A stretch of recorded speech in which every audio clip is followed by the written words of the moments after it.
Hare Krishna devotees, welcome to Shloka Day. Today's Shloka is Shloka number 12 of chapter 9. Moghasha mogha karmano. Moghasha mogha karmano. Mogha jnana vichetasaha. Mogha jnana vichetasaha. Rakshasim asurim chaiva. Rakshasim asurim chaiva. Prakritim mohinim shritaha. Prakritim mohinim shrita. Word for word meaning, translation and purport by His Divine Grace, A.C. Bhaktivedanta Swami Srila Prabhupada ki jai. Mogha ashaha, Mogha ashaha. baffled in their hopes. Baffled in their hopes. Mogha karmanaha, Mogha karmanaha. baffled in fruitive activities. Baffled in fruitive activities. Mogha jnanaha, Mogha jnanaha. baffled in knowledge. Baffled in knowledge. Vichetasaha, Vichetasaha. bewildered. Bewildered. Rakshasim, Rakshasim. demonic. Demonic. Asurim, Asurim. atheistic. Atheistic. Cha, Cha. and Eva. certainly. Certainly. Prakritim, Prakritim. nature.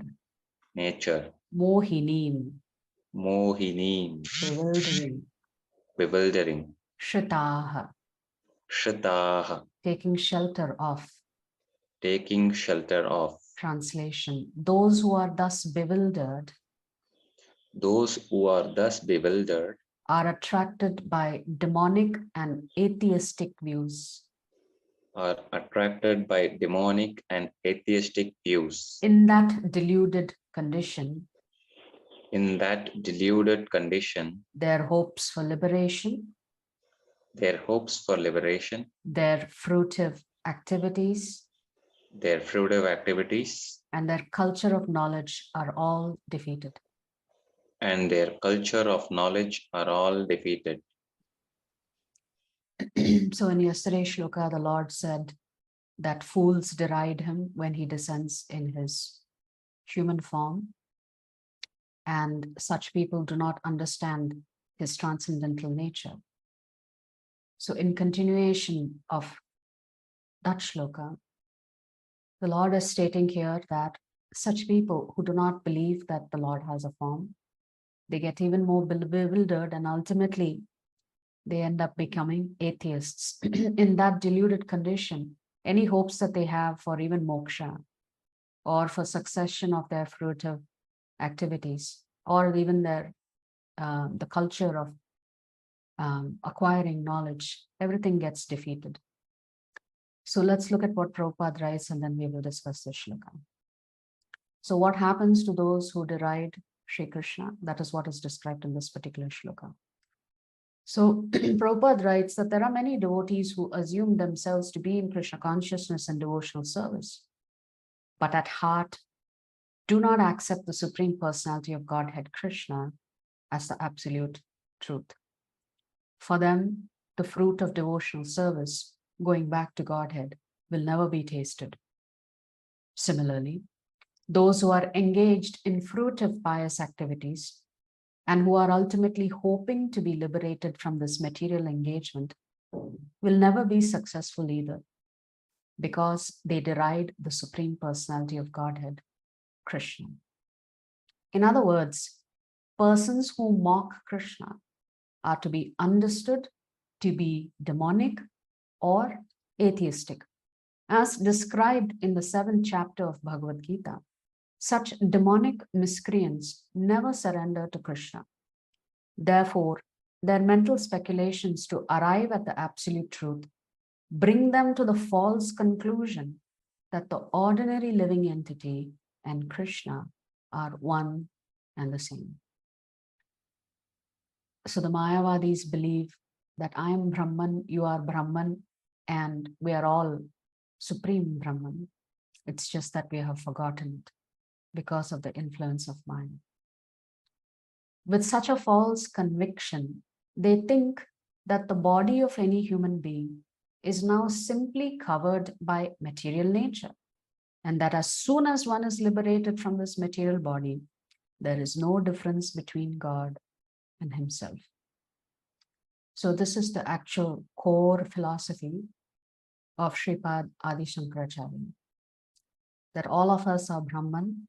We have forgotten that we are Brahman because of the influence of Maya Devi.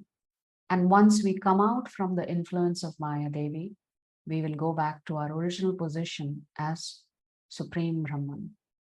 This attempt to become one with Krishna will be baffled because of delusion. So Prabhupada is saying they are deluded.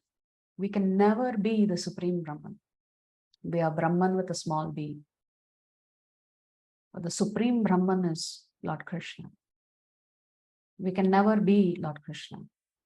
Such atheistic and demoniac cultivation of spiritual knowledge is always futile, which means they are spending a lot of energy cultivating Vedic knowledge, but they have not understood the core essence of the Vedas, where the Lord himself says the purpose of studying the Vedas in the 15th chapter is to understand who Lord Krishna is. Prabhupada continues, that is the indication of this verse. For such persons, cultivation of the knowledge in the Vedic literature, like the Vedanta Sutra and the Upanishads, is always baffled. It is a great offense, therefore, to consider Krishna, the Supreme Personality of Godhead, to be an ordinary man. So such people are actually committing a great offense against the Lord by not acknowledging his position. Those who do so are certainly deluded because they cannot understand the eternal form of Krishna. The Brihad Vishnu Smriti clearly states, Yo veti bhautikam deham Krishnasya paramatmanah sasarvasmad bahishkaryah shrautau smarta vidanatah mukham tasya valokyapi sachelam snanamacharet. This shloka translates as follows. One who considers the body of Krishna to be material should be driven out from all rituals and activities of the Shruti and the Smriti. And if one by chance sees his face, one should at once take bath in the Ganges to rid himself of the infection. A very harsh shloka about those who don't believe in Krishna. How, if we see them, we should take a bath in the Ganges to purify ourselves. People jeer at Krishna because they are envious of the Supreme Personality of Godhead. Their destiny is certainly to take birth after birth in the species of atheistic and demoniac life.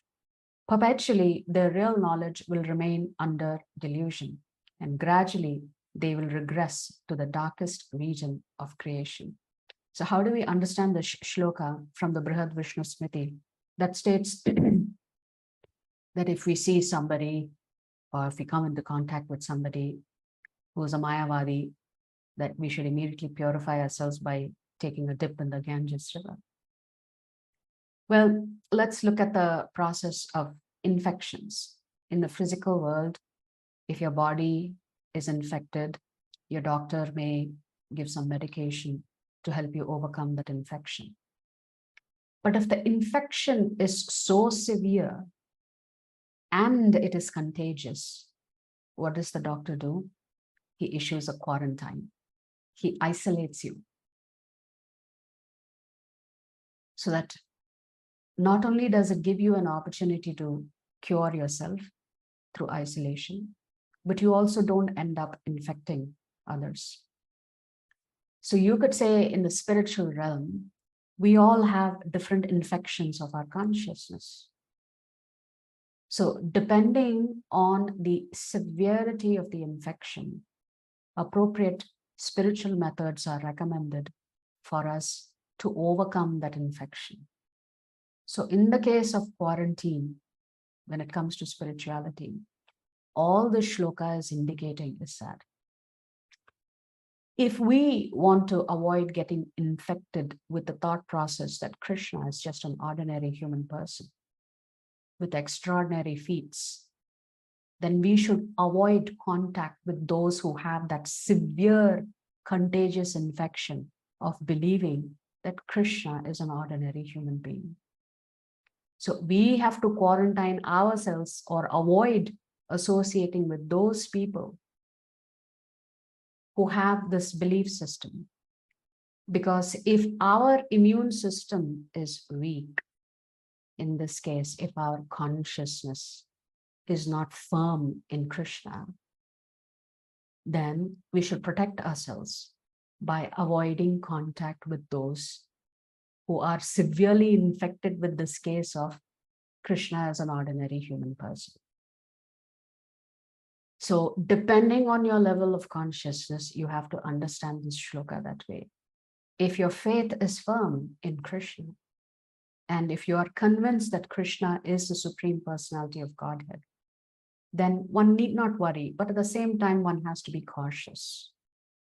So that's how one has to understand this particular shloka of the Brihad Vishnu Smriti. Not that physically you go jump into the Ganges River to rid yourself of the infection.